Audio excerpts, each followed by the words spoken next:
On était en train de fuir, on a été arrêté par un rebelle. Il nous a demandé de nous mettre à genoux et puis il a pointé son arme sur nous, plus particulièrement sur la tête de ma mère. Et puis il a chargé son arme. En 1994, il y a eu le génocide des Tutsis au Rwanda. À ce moment-là, comme on habitait à Bukavu, qui est une ville qui est la capitale du Sud Kivu et qui est frontalière en fait au Rwanda, notre vie a aussi été impactée par ce génocide. Et les violences génocidaires qui ont été perpétrées sur la communauté Tutsi au Rwanda, c'est aussi transposé chez nous. Et en 1996, quand les rebelles sont vraiment rentrés dans Bukavu et ont commencé à tuer toute la population locale. Là, vraiment, on a dû fuir. On a commencé à marcher de Bukavu jusqu'à Kinshasa pour trouver refuge dans la capitale. Comment est-ce qu'on en est venu aussi, nous, en tant que Congolais, à subir ces violences? C'est qu'au moment où ça s'est passé, il y avait une confusion totale entre Tutsi et Hutu. Et il y avait surtout une forte peur des répressions. Que ce soit les Tutsis qui ont fui pour sauver leur vie et les Hutus qui ont fui aussi de notre côté par peur de la répression. Les rebelles, quand ils sont venus, ils n'ont pas cherché à savoir qui était qui. Ils étaient là pour une mission précise et peu importe qui était sur leur chemin, on était en train de fuir. On a été arrêté par un rebelle. Il nous a pris pour des Tutsis. Il nous a demandé de nous mettre à genoux. Et puis il a pointé son arme sur nous, plus particulièrement sur la tête de ma mère. Et puis il a chargé son arme. Il était à 2 doigts d'ouvrir le feu.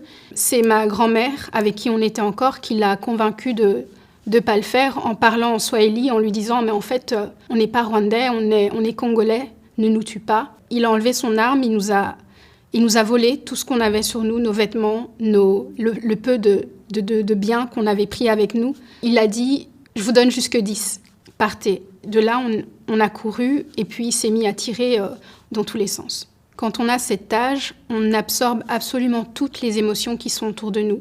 La peur, la colère, tout ça, ce sont des émotions que j'ai absorbées dès le plus jeune âge. J'ai des séquelles extrêmement lourdes. Je vis avec un syndrome post-traumatique complexe et une anxiété généralisée. Même aujourd'hui, à 31 ans, je dois composer et apprendre à vivre. Donc mon père, il n'était pas là. En fait, il était au travail à ce moment-là, quand on a fui. Mais quand il est rentré à la maison, il a vu en fait que la maison était sans dessus-dessous et qu'ils avaient tiré partout. Il a cru qu'en fait, on avait été kidnappés ou qu'on avait été tués.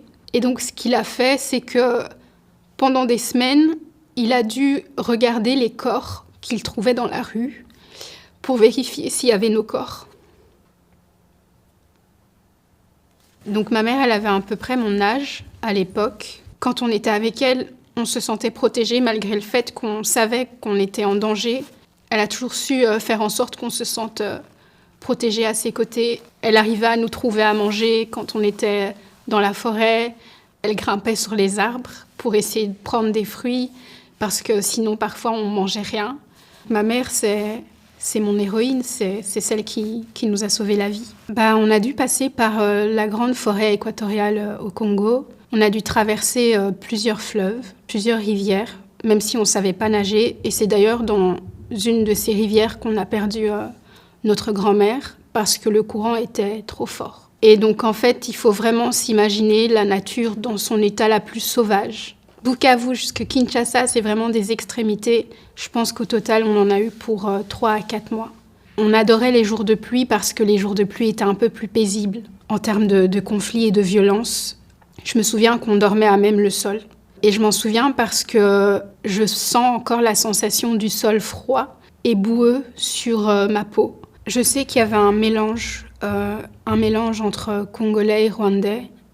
Parce que quand on est en train de survivre de fuir pour survivre, pour rester en vie, honnêtement, sur le moment même, on s'en fout de qui est qui, de quelle ethnie tu viens. On a juste un seul et même objectif commun, c'est de rester en vie à tout prix. Durant très très très longtemps, j'ai intériorisé en fait toutes ces violences-là.